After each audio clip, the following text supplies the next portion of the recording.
Hello! My name is Daniel Francis, and this is my best friend, my girlfriend, my co-host. Katie Ludlow, and I am a Swiftie. And I am not. And this is... Our songs. Our films. You don't even know the song. It sounds like that. Each week we watch and rate a different Taylor Swift music video. And try to objectively judge something that is inherently and deeply subjective. This week we'll be taking a look at the music video for Ours. And I will be saying it like that the whole time. Ours. Because that's how Taylor says it, so I feel justified saying it. And also our southern twang. Our southern twang. Well, I was going to say our mountain twang. Yes, yeah. I will be trying as hard as I can to say ours because I feel like that sounds better coming out of my mouth than ours. But anyway, let's start out by sharing our personal perception, which, as a reminder, is the score we give before we get into the nitpicking and the grading. It's just our gut reaction to the video. So, what was your personal perception, Daniel? For this video, my personal perception was 8. Really? Yeah, I kind of liked it. Mine was a 3. All right. So, like how I did not like Love Story, and you did. What is it? It doesn't matter. I'll look at it. Oh, this is going to be the opposite. Yeah. I'm going to be like, yeah, that was pretty good. Yeah. And you're going to be, no. I'm excited. It grew on me as I went, but I still wasn't a huge fan. Okay. Let's jump right into the synopsis. So... You don't have any stats or trivia or Oh, whatnot? sorry. Yeah, let's do that first. I'm sorry. My notes say synopsis, and then it has my stats. So Gotcha. yeah. Ours was written by Taylor Swift and produced by Chad Carlson and Nathan Chapman. She wrote it by herself. Cool. Just throwing that out there. All right. She wrote this whole album by herself to prove a point. Gotcha. But we'll get to that later. It was written for the Target Deluxe edition of the Speak Now album. Oh my goodness. And the fans loved it, and they loved it so much that it was re-released, or I don't know if re-released is the right word, but it was released as a single and turned into a music video. Oh. Taylor debuted the song at the CMA Awards November 9th, 2011, just one day after its release on iTunes. Wait. Like, she played it for the first time. In front of an audience. She played it for the first time? No, in front of an audience. The very first time, and it's already out. And she's like, wow. wait. Wait a second.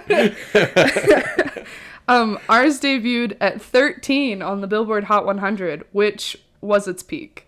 Okay. But it made it to number 1 on the Billboard Hot Country Songs. Great. The song is certified platinum, selling around 1,500,000 copies as of 2017, which for some reason was the most recent stat I could find. Ours won the award for Country Awards Top 50 Songs at the Broadcast Music Inc. Awards. I don't really understand what that award is. Country Awards Top Broadcast Songs? No. What? Country Awards Top 50 Songs Award. I'm going to forget the first part and just say it's the top 50 songs. Yeah. And the Country Awards is the organization that's giving it? No. The Broadcast Music Inc., the BMI, is... The Body Mass Index Yeah. is giving her an award? Yeah. Okay, I don't know. I was really confused The names by that. of these awards get so convoluted and specific. Well, I imagine they're creating them for the song because... That's fair. Well, it makes me feel like the award is given to the top 50 songs, but it's for country, like, specifically. So does that mean that they're giving 50 awards for each genre? That's so many awards. It's a lot of awards. Are there that many songs? And then like, how special is an award at that point? That's like, hey, congratulations on participating in your soccer game. Like, here's a trophy. I mean, honestly, it could be that. It's like, hey, you did good, but not the best, so here's an award. Right. Right. The music video for Ours was nominated for Female Music Video of the Year at the CMT Music Awards, but it didn't end up winning. The music video was directed by Declan Whitebloom. I love that name. it feels like Declan Whitebloom. it feels like a D&D character. Yeah, yeah. He had directed her Mean music video from the Speak Now album as well, and Taylor enjoyed working with him and felt like he could really bring her vision to life, and so that's why she chose him. Please tell me that Weird Al has done a parody of Mean called Meme. He has not. Well, that is a missed opportunity. Memes were brand new when Mean came out. Oh, okay. Well, maybe we can do a retroactive parody. Anywho. There you go. I thought you were going to say, please tell me that Declan Whitebloom is British. And I was like, fun fact, he is. He's British? Yeah. The music video for Ours spent 7 weeks at #1 on CMT, which is the country music TV channel, and reached #1 on Great American Country and Australia's country music channels. I just wanted to note this before we start getting too far into it because I think it's interesting. In a behind-the-scenes video, Declan Whitebloom said that all of Taylor's performance in this video, meaning like all of her like singing, her like speaking of the lyrics, would be done within the story and that they wouldn't cut away to any performance spaces, which was very unconventional. They wouldn't cut at the time. Oh, yeah. Yeah. He said that specifically. He said, it's very unconventional for us to not cut away to performance spaces. Taylor's doing all her performance within the story. I love it. And I just wanted to point that out because this was filmed in 2010, 2011. And Love Story was filmed before this. Yeah. And every time they cut away to a performance space, that was why, because it's unconventional for anyone to have sung in the story at this point. I'm sure that it was done. Okay. But it just was unconventional. Anyway, this song was described by Pop Crush as inviting with open journal lyrics and that sweet voice that is one of Taylor's biggest strengths. One last thing before we jump into the synopsis. Taylor said in an interview, I wrote this song about a guy nobody thought I should be with. So I wrote this song just to play for him, just to show him I don't care what anyone says. I don't care that you have tattoos. I don't care that you have a gap between your teeth. I love you for who you are. A relationship is really between two people, and in the end, it doesn't matter what anyone else thinks and that's what this song is. Do you think it might be the same guy as Love Story? It's rumored that this was about John Mayer. Anyway, let's jump into the synopsis. We've been here for a minute. Yeah. We open to the outside of a very dreary and just overall blah looking office. Yeah. Office building where we can hear the wind blowing and it looks blah. And then we cut to inside the building where a security officer sits behind a desk with his head in his hands, obviously very bored. We hear a buzzer sounding, and a janitor is in the background mopping the floor. The security man here looks like he's the guy from The Scream. The way he's holding his face. The way he's holding his face with his hands like to the side, like That's cupping fair. his entire head. That's fair. Yeah. And he just looks so but bored. he's dead inside. Right. I love the janitor though. I watched a behind the scenes about the casting of the music video, and Taylor chose him because she loved his smile. Anyway, Taylor walks in, arms full of files, and she flashes her ID at the security officer, who doesn't even acknowledge that she's come in. He just continues to stare off into space, and the music starts as she comes in. She walks around the desk, and teasingly, she shows the janitor her badge, and they kind of like have a little laugh. I thought it was a fist bump. Oh. No, I swear she like showed him like her ID. She has her ID in her hand, but she's fist bumping. Oh, I see. Yeah. Okay, I missed that. We get a really clear shot here of Taylor's shoes, which are gray tennis shoes that don't match the rest of her outfit at all. Literally. But it paints the perfect picture of like a boring office job. You're at your desk the entire day, so who's going to look at your feet? Well, she does change them later. Oh, does she? So I would imagine these are like her going to work shoes. Okay. But I love that it's like an informal enough job. I mean, it's they all have to wear like business casual. Like business. It's not casual, I don't think. Oh, I guess I don't know what business casual is. Business casual is like a polo. Oh, LOL. Yeah, they're definitely not in that. They're like in blouses and skirts. Yeah. Anyway, the rest of Taylor's outfit is super drab. She has a gray blazer and a skirt with a white blouse and a scarf that I couldn't really tell the color of because of the heavy filter on the video. It's like a purple, but then also it looked kind of red, so I wasn't really sure. And then her hair is pulled back into a haphazardous bun, a low bun, and it is the worst wig I've ever seen. That's a wig? Oh my god, it's a wig. You're kidding, right? No, I'm not. I thought it was Oh her my hair. god. I spent most of the video going, that wig is awful. What does her hair look like normally? I mean, it's that color. They did a good job color matching. But there are times where the wig covers her ears, or I don't know, and it's just so big and bulky that it's so obvious it's a wig. And then like the way that the bangs sit and all the parts up here, it's so obviously a wig. As someone who has worn wigs styled exactly like that, that is most definitely a wig. I just wonder why would they do a wig and not just style her hair? You know? Probably just so that it was consistent. If they were shooting multiple days, then they just have one wig. Okay. And it's just plop it on. I'm not sure. It's not a hard hairdo, so I really don't know. I kind of like the style though. It definitely paints the picture of like, I have to look somewhat decent, but like I don't care. Yeah.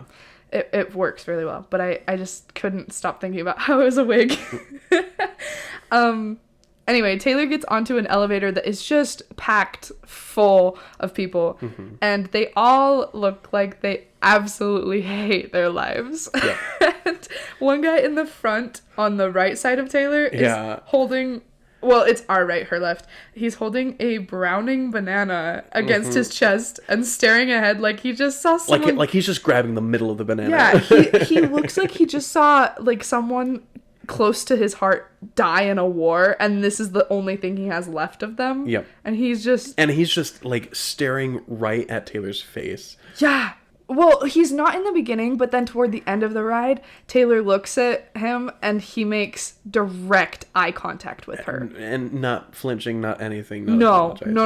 Well, and you don't see his gaze change, but just in this shot, he's looking directly at her. And then as the shot focuses, you see the man behind her is also staring right at her with this just blank stare. It's so weird. It is. And honestly, I said, in real life, this would probably be really creepy and give me the heebie-jeebies, but it's played off as comedy, and so it's fine. It's funny. Anyway, we see the elevator reach the 13th floor. 13. Whoa. And everyone 13th shoves. floor? Really? Yeah. Okay. Never mind. And everyone shoves around Taylor to get off, making her be the last person off, despite being in the very front and center to begin with. So that sucks. And as she walks into the office, you see a clock, and it says 8:05. She's 5 minutes late. Ooh, I didn't catch that.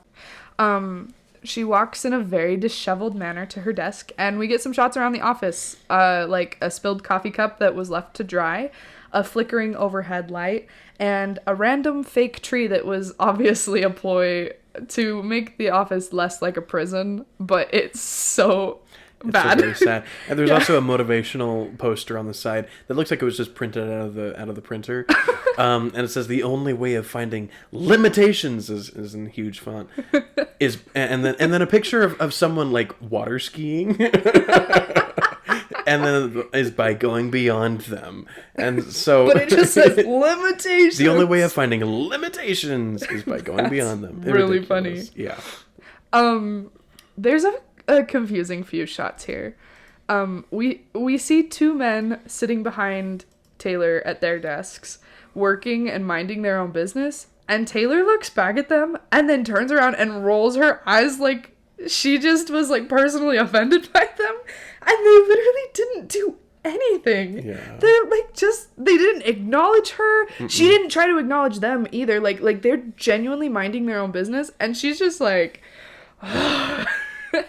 she's just pissed off by these two guys that are just doing their I was job. like, oh my gosh, Taylor.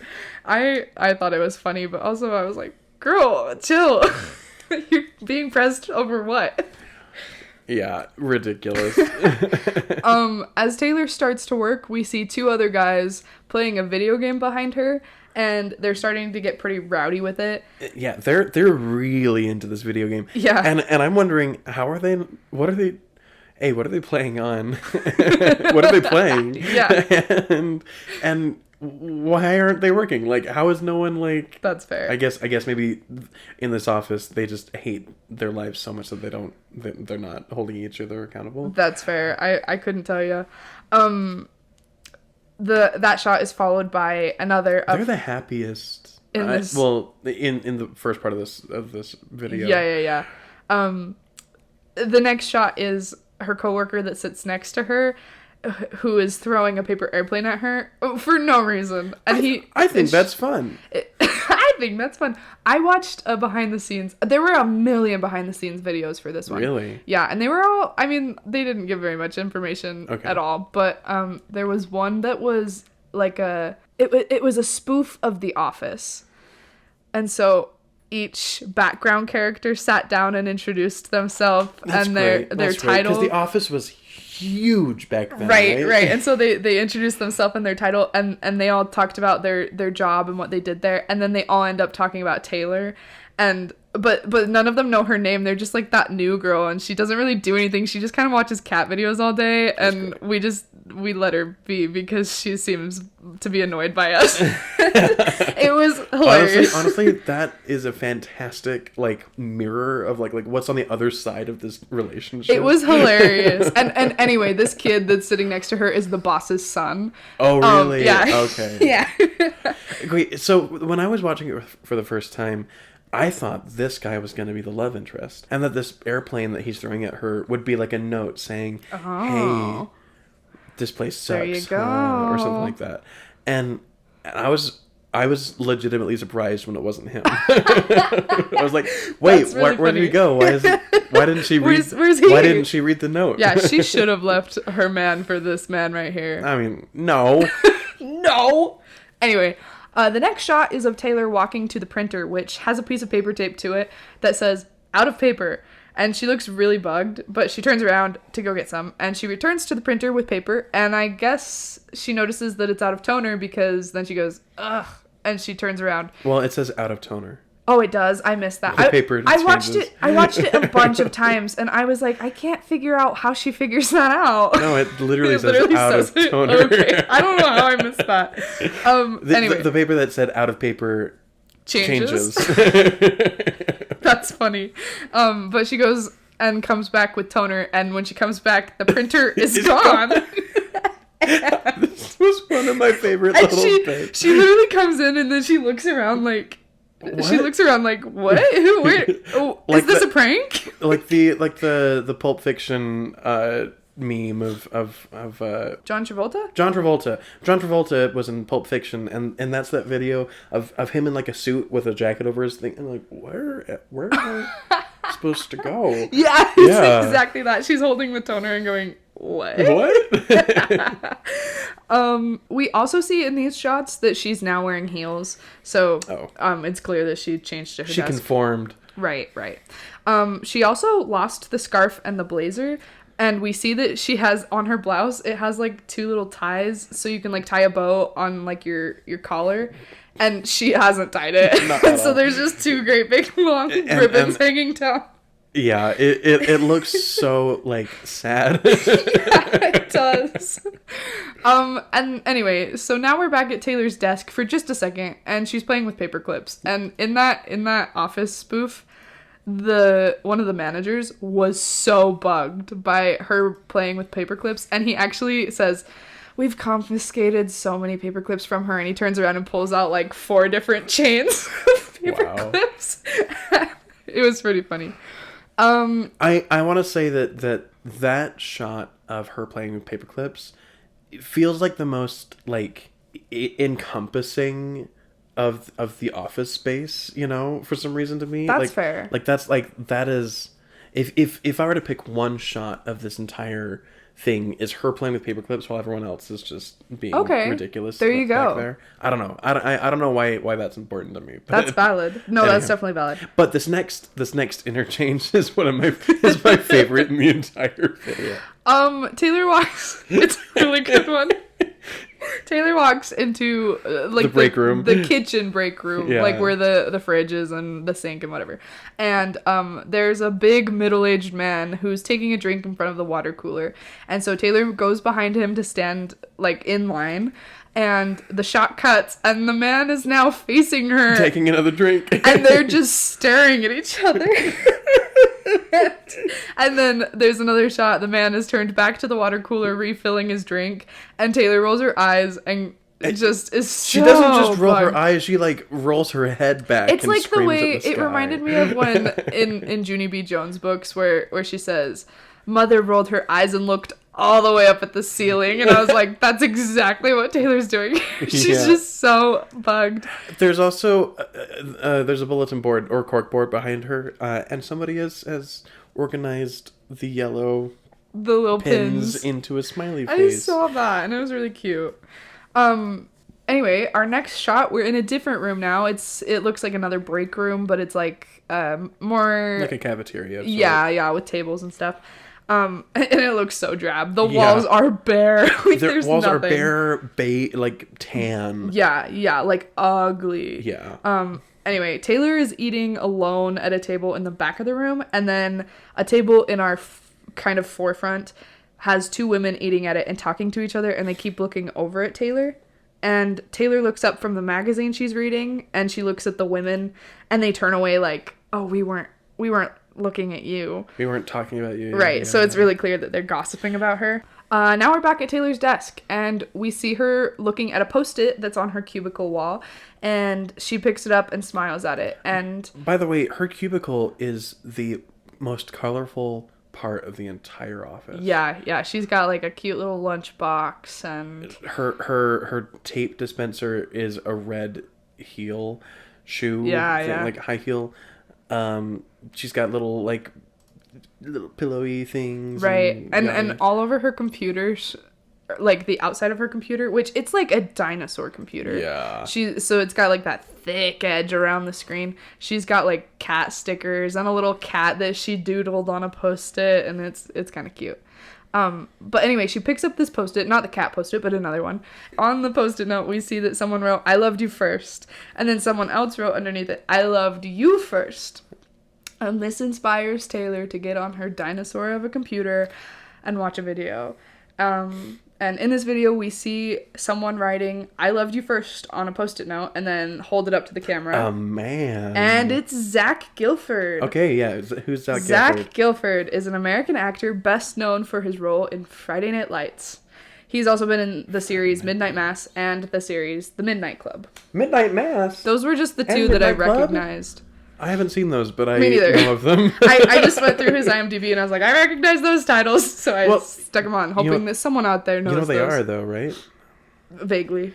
Anyway, Taylor said she wanted Zach for this role because she had seen him on TV and thought he was super endearing in every role she'd seen him in. Meaning she had a crush on him. No, she just said he's so endearing in all of his roles.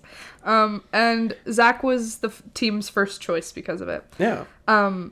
And then he's a good pick. I have the funniest thing. So this year, like in January, so it's been 12 years, Zach revealed on a podcast that he never referred to Taylor by her name on the set of this music video because he didn't know if her name was Taylor or Tyler. What in the world? And so he always says Miss Swift. Wow.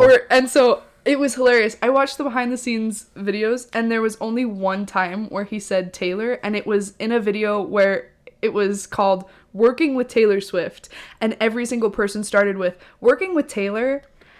And so he started he's like, "Oh yeah, it's Working Taylor. with Taylor." And every other time he says, "Yeah, I throw leaves at Swift," or like, Swift. "I've been working with Swift," and I just think it's so funny. Ridiculous. The video cuts to Taylor holding up Uh-huh. this Post-it note, and she has written, "I loved you first," underneath where Zach wrote, "I loved you first." Yeah. And then she watches another video, and while watching this one, she like touches the screen of her computer like very longingly. Oh. Zach is standing, sorry, in this video, Zach is standing outside in a pile of leaves, and he's playing air guitar on a rake. Fantastic. He throws leaves at Swift. Great. At Swift? He says, "I throw leaves at Swift." And then Taylor throws leaves at him before they have like a little selfie moment with their video camera. And then there's just a lot of clips of the two of them loving on each other and hugging and That's gross. Whatever. Yeah. Loving on each other? That's the worst way of putting it. I have to say, I say loving on each other all the time. I know. It's always, let me love on you. I always say that's gross. Oh. Okay, it's always a joke, but like... that's right. I have to say, these videos give me the vibe of like the spouse in the horror movie that died before the movie started, and like they just keep watching all these videos, and they show the same clips over and over and over throughout the film. But then eventually they start changing a little bit. Right. That's the vibe I get from these videos. Yeah, because they're all cut like super fast after each other, and like in such a way that they had to have edited it this way. Like obviously they did, but like in the fiction, she must have taken these clips and put them together in I don't know. Right. He holds up a cat in this video. Is this a significant cat, or is this just a cat? I couldn't tell for sure, but it looked like her cat Meredith, which checks out because it's like a kitten. Yeah. And Meredith was adopted by Taylor around the time of this music video coming out. Okay. But I also was looking at information about Meredith, and I just want to share some things. Okay. Because I was like mind blown about this. One thing specifically. I was looking at Meredith on Wikipedia. She has her own Wikipedia page. Wow. Her net worth is $97 million. Okay. And is tied for the third richest pet in the world. And she's tied with Taylor's other cat, Olivia. What? How are these cats bringing in a living? Who knows? But the second richest cat in the world is Nala Cat, who's a Siamese tabby mix, and she's worth $100 million. Who's valuing these cats? I know. Well, and she makes $14 million per Instagram post. Can you imagine? See, because we regard animals as lesser beings, we owned them, and so it's not the cat that is worth. Well, I'm sure that these cats are insured. You can insure pets. Can you? You can. Ridiculous. Yeah, you can insure anything. I'm pretty sure. I don't know if this is a myth or not, but I'm pretty sure that Taylor Swift's legs are insured. Like her legs specifically. Her legs specifically, and then she has another one for each of her feet. God. Oh my god. The first richest pet is Gunther the Sixth, and he's worth $500 million. He's a German Shepherd. Wow. Okay. I couldn't find much on him, but imagine just taking a picture of your pet and then you get $14 million. Anyway, these videos that Taylor is watching make her super happy. And I just have a note about these videos. When they first started filming them, they had camera people recording them, because they had like their big professional cameras. Yeah. But eventually they just gave the cameras to Zach and Taylor and just let them film their own videos. That's fun. Yeah. I guess. Yeah. So as an actor, I feel like I would be adrift, you know? That's fair. Well, a lot of the, like, them loving on each other or laughing together or like, stuff like that is them, like, just naturally, like, hanging out together. Or the cat video. But the clip where he throws leaves at her is actually he's just throwing them at a man holding a camera. Yeah. And he in the behind the scenes, he says, like, you can tell that I'm such a good actor because I look like I'm loving and doting on Swift and throwing leaves at her, but really it's just this great big man. It was funny. I have a question for you. Will you remind us what Mickey Mousing is? So yet again, when I brought up Mickey Mousing in, I believe it was Lavender Haze, right? It was, yeah. That was our first episode. I initially heard of this concept under a different name, but I can't remember what it was. But Mickey Mousing in basic is that the editing is cut or synchronized with the music. Okay. And so that's what I thought. not necessarily that there are elements on the screen that go with the music. Definitely that. But like the cuts. But like the cuts or like there are beats within the shot. Like someone starts moving at the downbeat or on the beat of the music or something like that. So there's some Mickey Mousing in this then. That's great. It starts at around 2 minutes 25 seconds and it's just cutting between shots around the office in sync with the music.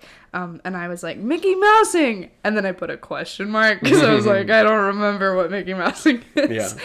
Yeah. Anyway, so I thought that was fun. Taylor checks her watch and gathers her things and jogs out of the office in a hurry. And the elevator opens and we see that the banana man is still standing there right where we left him. Yep.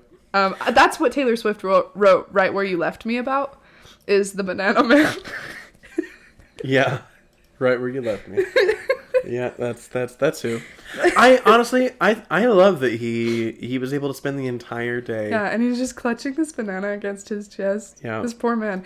And I actually have so many notes about him where I'm just asking questions. I just want to know more about him. And granted, this Office spoof made all my questions invalid because he is a real person and like has a life. But I just in my heart know that he stood there all day. Like, he didn't actually work. He lives in this elevator. Yeah. That's why he has the banana.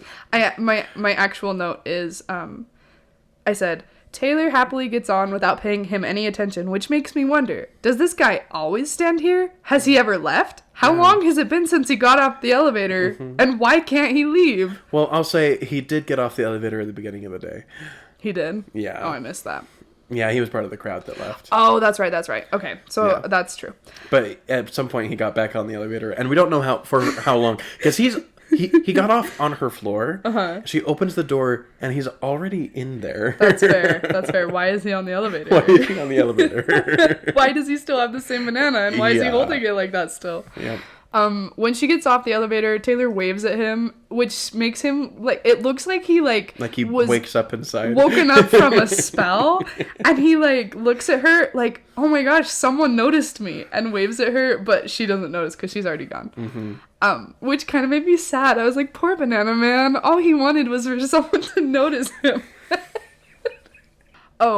Taylor excitedly high-fives the janitor on her way out. Which and he's fun. Yeah, and she walks past the security guard who hasn't moved.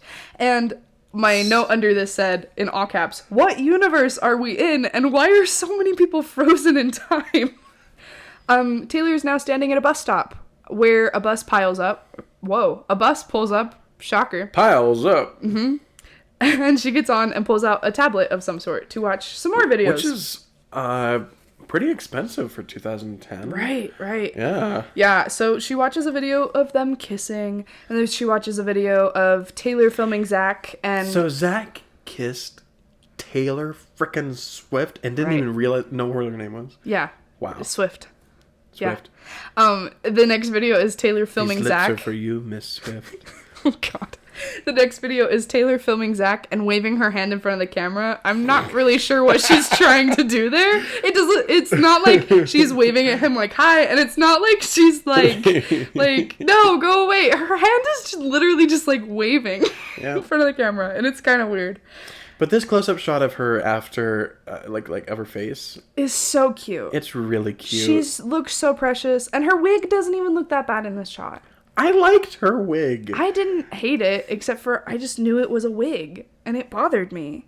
Now, this next video on the tablet, is this the quintessential, like, why she does the heart? No. She did this for the Fearless. She did the heart for the Fearless era. Fearless, and so this is calling back. So this is calling back to it. Fearless. But this is a GIF that I use all the time. It's a clip of Taylor pointing at the... Or wait, does she point and then heart? Or then heart? Or she hearts, then she does heart hands, and then she points at the camera. So she's like, love you. I use that gif all the time. Okay. And then we see more clips of Taylor smiling at these videos, and more clips of a video where Zach is saying goodbye and leaving. And there's kind of an awkward shot here in these home videos where Taylor turns the camera around to her and says, bye. And she didn't do anything wrong, but it just feels really unnatural. She looks like she's in pain, and like, not like the, like, oh, I'm gonna miss you pain, but like, I gotta poop. Bye. Oh, okay. like she's inconvenienced by having to say bye. Yeah. She makes a funny face. Now, this is something that I didn't quite understand, because does she have these videos for her to remember him, or did she make a copy and send them to whatever place he went to, and so he has a video of her saying bye. Like, why did she record herself? Well, it's like, I don't know, I guess, like, her documentary of her own life. Like, I mean, not really, but, you know, like, when you're a home video machine and everything is documented. Maybe that's the way... Like, she doesn't seem to be looking at the camera. No, she's saying goodbye to Zach. She turns the camera and goes, she waves her hand bye. in front of it and then turns it around and, still looking at the car, says bye. Like, what? Yeah, it's kind of weird. It's a little weird. Yeah. In like the logistics of this world, it doesn't make sense. But that office does not make any sense. No. So. But anyway, Taylor watches these videos, and then she hugs the tablet to her chest, and we get some shots here of the bus passengers. And I have to say, at 331 there is a girl that looks exactly like a girl that I went to high school with. And every time I watch this, I go, oh my god, that's her. What's weird is that I feel like I know a girl like this as well. No way. I think this girl went to every high school every That's fair. year. I actually texted Maddie and said, does this look like... I'm not going to say her name, okay. But like, does this look like her? Oh, you have an actual name. Yeah. And she was like, yeah, that looks exactly like her. And I was like... I gotta say, I honestly kind of really liked... We've been having, like, establishing shots of other areas of the scene that we were at throughout the entire video, but these ones felt kind of special in a way, because it felt like every single one of them was waiting for someone. Yeah, they all had, like, this... Taylor was. Yeah, the vibe has changed drastically, whereas in The Office, when you got a shot of someone, they looked like they were, like, bored out of their mind, dead.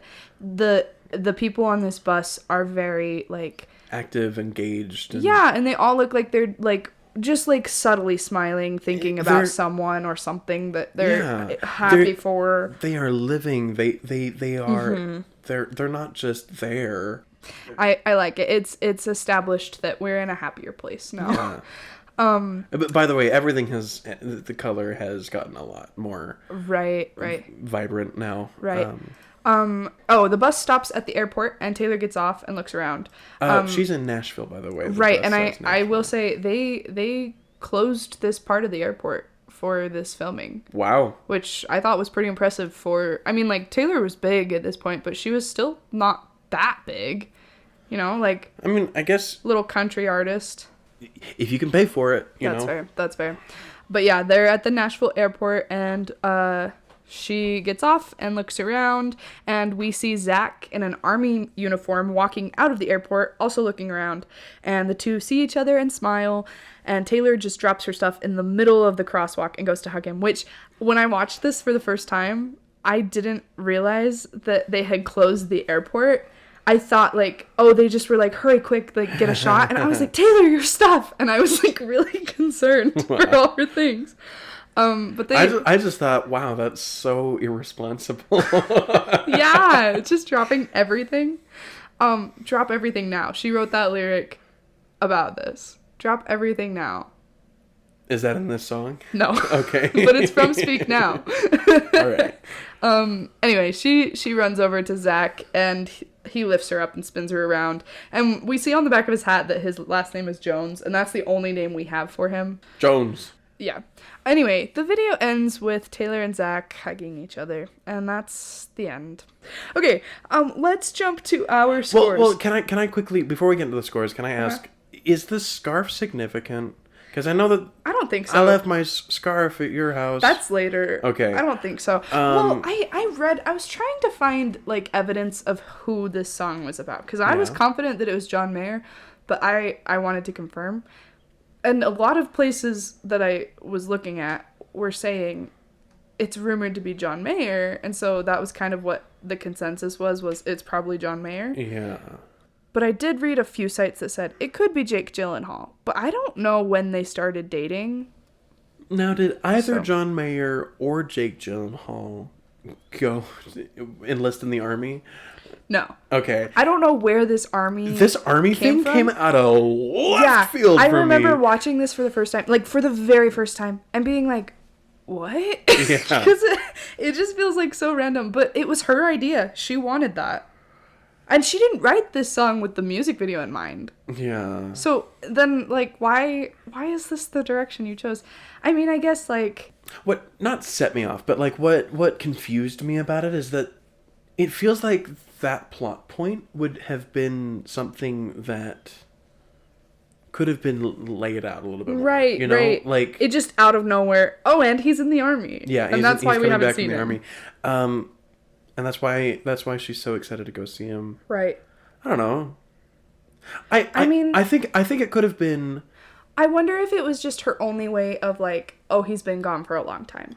But you know what I don't mean? know if he needed to be. You know, if she's That's fair. If she's stuck at this office job, and the only reason she's able to do it is because she gets to go home. That's fair. To him every single day. I think that's just it's a different kind of beautiful.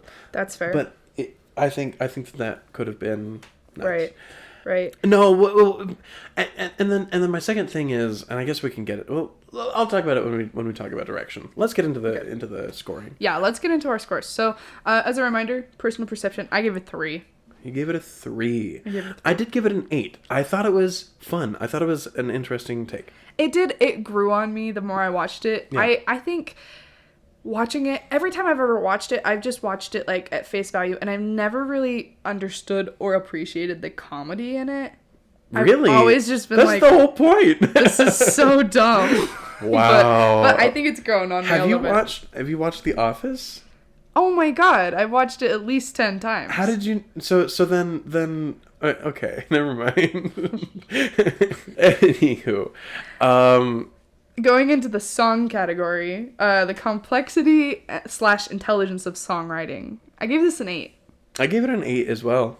I really liked the instrumental of this. I felt like it was country, but it wasn't like country. Yeah. It had the guitar. It had a fiddle in there, didn't it? It was sweet. I can't remember. It was lighthearted country, and it was cute. It was sweet. It was nice. I liked it. Yeah. Performance, I gave a 7.5. I really like her little sweet soft voice, like when she sings like this. I love it. I give it an 8 because even though it was country, it was a good version of country. Right. I can appreciate good country. I think. I don't think I would have listened to it and gone, that's country. That's the thing. Really? Like, you say that it's country, not you, but like, it's listed as country, and I'm like, okay, I can see that, but I would never be like, oh, that's a country song. Huh. That's interesting, because We Are Never Getting Back Together is considered country. I can see it. Yeah. I can see it, but you wouldn't listen to it and go, oh, that's a country song. It's country because of the instrumentals, I think. Mm-hmm. That's fair. Anywho, let's get on to expression. I gave this a 6. Gave it a 7. Lyricism, I gave a 9. And I gave that one a 10. I really liked the lyrics in this. It was. They were really cute. They were really cute, and they helped. Heartfelt. Yeah. I do very much agree with that quote that I shared in the beginning, that the song is with journal-like lyrics is what they said, and I said that's exactly what this is, and I love it. There's a lyric that says, "It's okay." What people throw rocks at things that shine or something like that. But I always think that it says, "It's okay. People throw up all of the time." And it was both a letdown and a little bit of a joke at the That's same time. way funny. Wonderful. Anywho, And the message, I gave this a 6.5 because the song, I feel like, had a message, but then the music video muddied that. now We're in the song category. We're in the song I category. know, but then I was confused by what the message was. I would dare say that is a slight on direction. Well, and not message. I stand by it. Okay. 6.5. 6.5. So I gave message a 10. Okay. Because it was just like, hey, I like you and you like me and we're a happy family and who cares about the world and all of its woes? I think that's in the public domain now. But I liked the message. It was sweet. It was relatable, and I think that finding some reason to live is a great message in even especially today's Right. That's fair. world. That's fair. But yeah. Going into the video category, I gave cinematography a 9. I thought it was really well done. I give it a 10. I liked the variety of different scenarios and yeah. Yeah. Color, I gave an 8. My biggest gripe with it was that heavy filtering in the beginning. I liked that The Office was really drab and there was a lack of color, but they put on a really heavy, like, yellowish Very heavy filter, and I didn't like it. I give it an 8 as well, and if I do have the same criticism. I think that it was either the first episode of the first season of the Office in the U.S. has that same filter that's just super thick. That's true. And maybe they were trying to emulate that. Maybe. But also at this point, The Office would have been almost done, so they've moved past Really? it. Yeah. Yeah. So The Office would have cleared up a little bit by then. But I don't know. It was musty. It was a little gross. Yeah. And it definitely conveyed that idea of the cramped and dreary office setting very clearly. Yeah. But I think it might have been a little ham-fisted. I agree. Right. I just wish that eventually maybe they had a bit of a palette when it did leave. Yeah. It's nice that it's like real world. It's the real world, and it's bright and it's colorful, you know? Like in that regard, I think that is artistic. But I still wish that there was a bit of That's fair. An intentional collection of colors. I don't know if I want that, but I don't think it would have harmed the video at all. Yeah. So, editing, I give this an 8. I gave it an 8 as well. Are you sure that this deserves a 3? My personal perception is different than my scores. Okay. All right. Yeah. So you mentioned the Mickey Mousing, and I did notice that a little bit. But then what bugged me a little bit about the Mickey Mousing is that it always was on the upbeat. No, you're wrong. I'm watching it right now. It's on 1 and 3. Okay, but that specific instance was on 1 and 3. Many others that I was noticing were on the upbeat 2 and 4, which is okay. At least it's on a beat. But it was, I don't know. It was not what I was expecting. And not only was it on 2 and 4, it was just like a little bit off, you know? It was, I don't know. I don't think that my audio was desynchronized because it was playing right out of my laptop, but I don't know. I'm glad that they were, going through the effort of synchronizing that up, but I don't know. Right. I liked it. Yeah. No, I mean, I still give it an 8. So right. It wasn't bad at all. I liked it. Yeah. Going on to the next one. I gave costume a 7. I hated the wig. Oh, I hated that it was a wig and that you could tell it was a wig. I didn't hate it like how it was styled or how she looked in it. We should have a poll and say, could you tell that this was a wig? I didn't, because I could not tell that it was a wig. I think I could tell because I've had wigs styled exactly like that. The way that the bangs come up and you can't see the scalp, it was so purposefully hidden because it's a wig. And then I also didn't like the scarf, but other than that, I felt like the costuming was good. I liked the scarf. What are you talking about? I thought it was ugly, and you cannot tell what color it is. Is it red? Is it purple? It's both. It's like a mix of red and purple. It's what is that, magenta? No, I liked the scarf. It was cozy. It was a reminder of like when he was gone and he left in the fall, right? Okay. Anywho, I liked it. It is the color it is. It doesn't need to be. It's scarf color. It's scarf color. And it was a splash of color in an otherwise drab workspace. That's fair. What'd you give costume? I give it an 8. On to scenic design.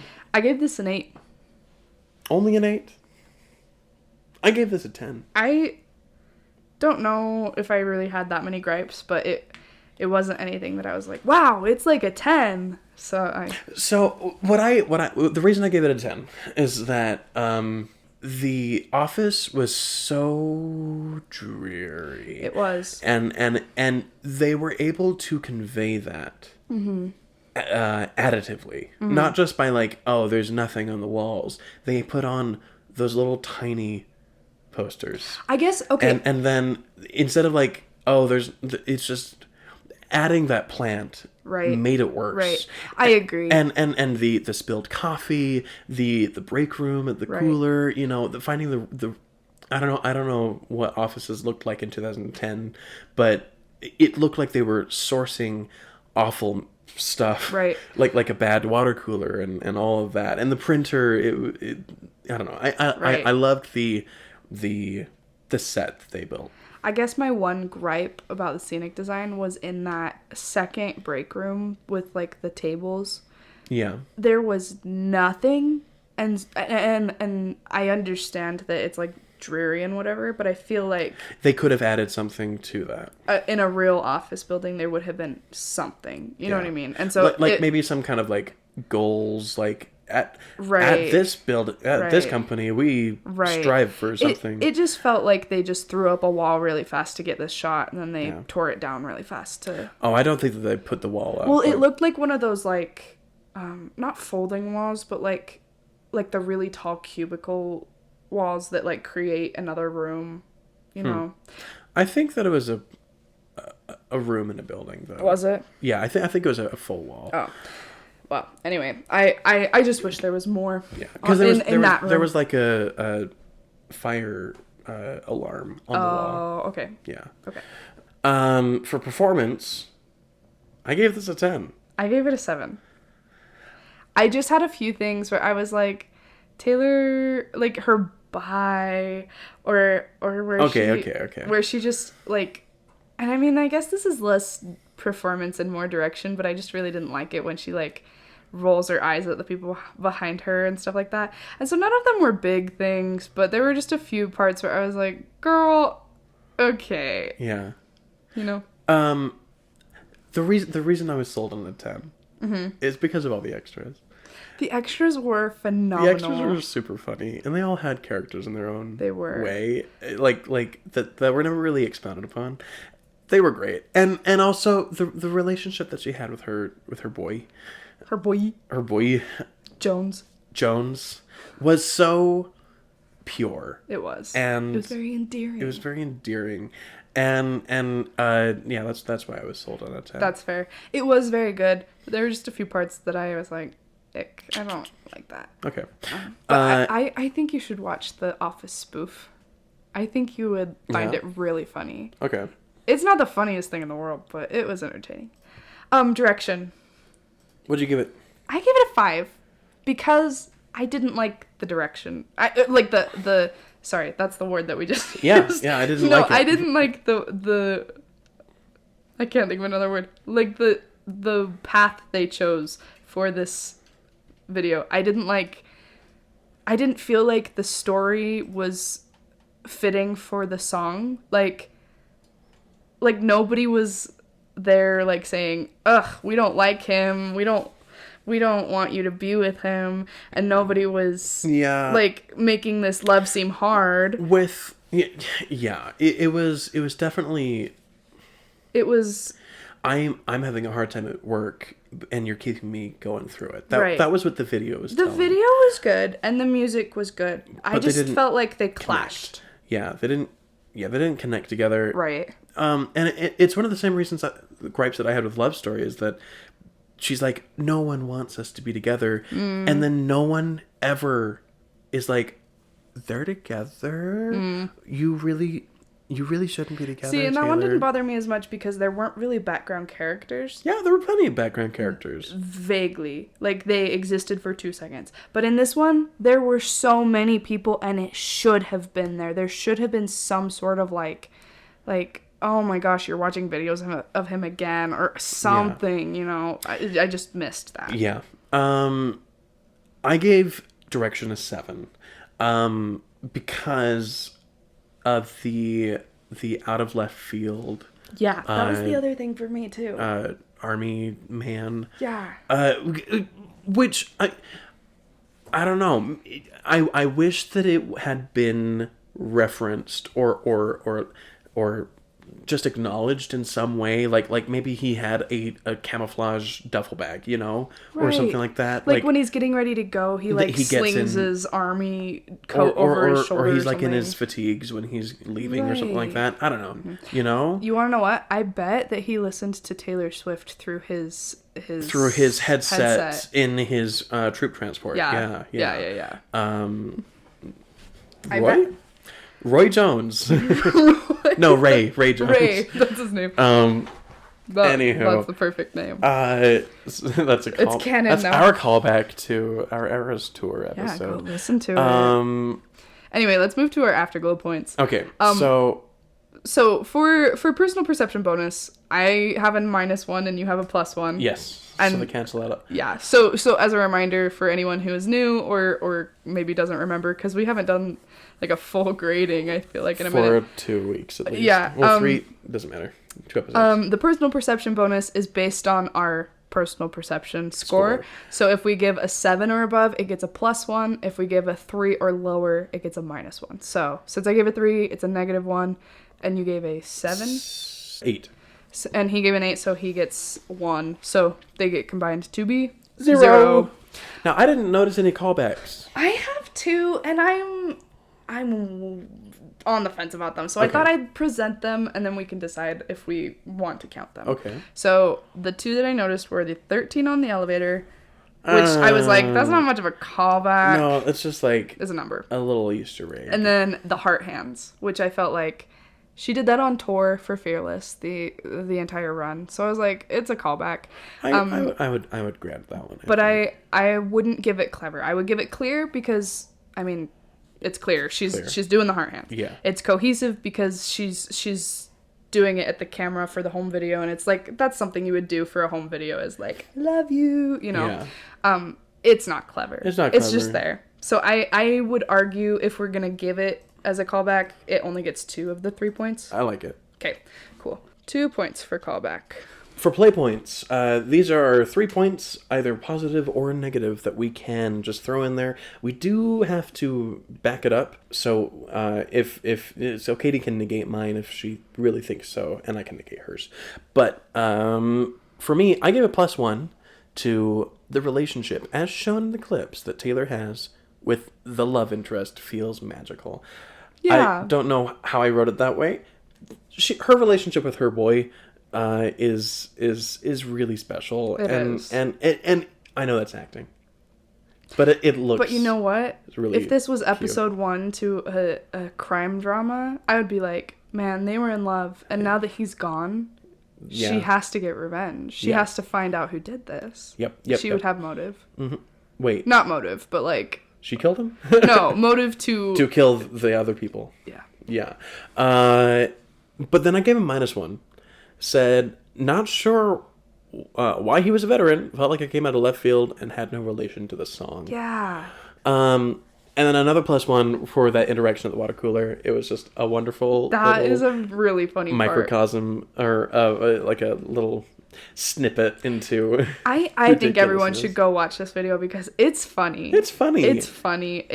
It really, once I like really understood that it was a comedy and that they were really like bouncing off The Office, I was like, this is a good video. And the fact that the printer disappears. Yeah, the out of toner cracks me up. I didn't know that happened, but the way that it's like out of paper and then someone came by and said out of toner, Yep. like that's hilarious. And then it's just gone. Amazing. All right, what did you give? My play points. I gave one point for the heart hands, because that's my favorite GIF of all time. Okay. I use it all the time. Cool. And then I gave 2 points for the Banana Man.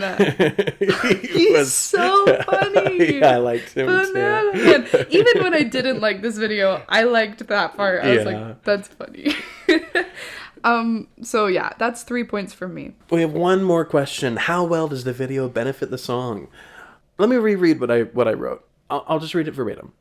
I hadn't really thought about it in the context of an office job, the song, when I was listening to it. Right. So that made many of the lyrics stand out when I did see it in the context of an office job. Like, oh, that's really cool. It's special. But then once that context was applied, the video more or less just literalized everything. Of like people talking behind our back or Right, whatnot. right. There were moments of innovation, but not enough to make the song something new. Right. And so in that regard, I don't think the video benefits the song. I'd say 0, if -1. I said the same thing. I said 0, maybe -1. And I said, because I feel like the veteran angle changes the meaning of the song. So, but it benefited in the regard of like it was entertaining. I liked that's it. fair. So maybe I say at 0. Yeah, let's go 0 for that. So that puts us at our final scores. I have 92 out of 130 with 6 out of 13 afterglow points. What's that percentage? My percentage is 70.77%. Okay, so that's like a C grade, right? Yeah. Okay. I gave it a total of 112 out of 130 with a +6 for Afterglow, and that puts me at 86.15%. There you go. Which is a B. That's minus. not bad. Let's hurry and do our suggestions. So, Sure. Do you want to go first for those? Yeah, sure. So my song this episode is a song that Katie showed to me recently. I'm pretty sure I have the exact same one. Maybe. It's A Little Bit of Everything. Yeah, that's mine too. Dawes. This song was introduced to me, like I said, by Katie. Specifically, the cover that Lizzie McAlpine put out. Mm-hmm. But I thought that she wrote it, and she didn't. Right, same. So it's a good thing to not say that she wrote it. Right, it's a cover of the song by the band Dawes. By Dawes. Anywho, it's a heart-piercing song told in 3 stories how a little bit of everything can be enough to take your life, forget your life, or be the reason to live. Ooh, I like that. You wrote a much better description of the song than I did. I cry every time I listen to it. I do too. And Daniel doesn't cry easy. I do, so like that's not anything new. No, but... I don't. It's not because of any toxic masculinity or anything. Right. Right. It's usually water off my back, but... Right. I'm going to hurry and throw my song in because, I mean, I have the same one, so I'll just throw in what I have to say about it. Okay. I said, it takes you through the human experience better than any song I've ever listened to. Yeah. I haven't shown anyone this song that hasn't cried when they listen to it. Yeah. It's by far my favorite song right now. My film is a TV show, cartoon, called Scooby-Doo Mystery Incorporated. Ooh. That's really underground, Daniel. Yeah, Scooby-Doo. Have you heard of Scooby-Doo? I've never heard of it. But have you watched Mystery Incorporated? Is that different than the regular cartoon? Yeah, well, it's the regular cartoon, but it was released in 2012. And it ran for 2 seasons, and was criminally canceled by the media company or whatever. So I grew up on Scooby-Doo. I don't know if you know this, Katie. I've been through its highs and its many lows. This show is without a doubt the best iteration of Scooby-Doo, in my opinion. It's fresh, it's intriguing, it holds onto the roots of what makes the property great, but offers depth to the characters and world when appropriate. I think it's on HBO Max right now, or Boomerang. What's your film? I guess your song, I know your song, a little bit of My everything. song is a little bit of everything, but the Lizzie McAlpine Yeah. cover. My film is Inside by Bo Burnham. It's on Netflix. It's a Netflix special. Ooh. Inside is a musical comedy special that was written, filmed, edited, and performed by Bo Burnham in his guest house during the COVID-19 pandemic in 2020. It depicts his deterioration. No. Deteriorating. There you go. It depicts his deteriorating mental health. I wrote this. I don't know why I can't say it. It's okay. Explores his relationship to the internet and his audience, and addresses topics like climate change, social justice, suicide. It covers a lot of heavy topics. It's definitely not for the faint of heart. And as much as and he swears a lot. He does. As much as I recommend this, I really recommend that you watch it when you're in a really good mood, because if you watch it when you're in the depths of depression, it will mess you up. Yeah. But I've watched this dozens, if not 100 times. My mom is probably so sick of seeing this on our continue watching. It is literally my all-time favorite movie. And I feel like it's really artistically done too. Like, there are like things that I still find, like, I've watched it so many times and I still find things that I'm like, oh my gosh, that's pointing to this, or that's referencing whatever. He did an incredible job with this. We still have the last 15 minutes to watch for me. I think that's it for this episode. Next time we will be taking a look at the Cardigan music video, so be sure to take a look at that before listening to our episode. Yeah. If you love listening to our show, please leave a rating or review on whatever platform you're listening on. Many of them don't give reviews or offer reviews, so just hop on over to Apple Music or Spotify. If you do that, it helps our show be seen by more people. You can find our scores for every music video we've discussed on our website, listed in the description of this episode, and you can follow us at OSOF Podcast on all social media platforms. Thanks again for listening. I'm Daniel Francis. And I'm Katie Ludlow, and this has been Our Songs, Our Films.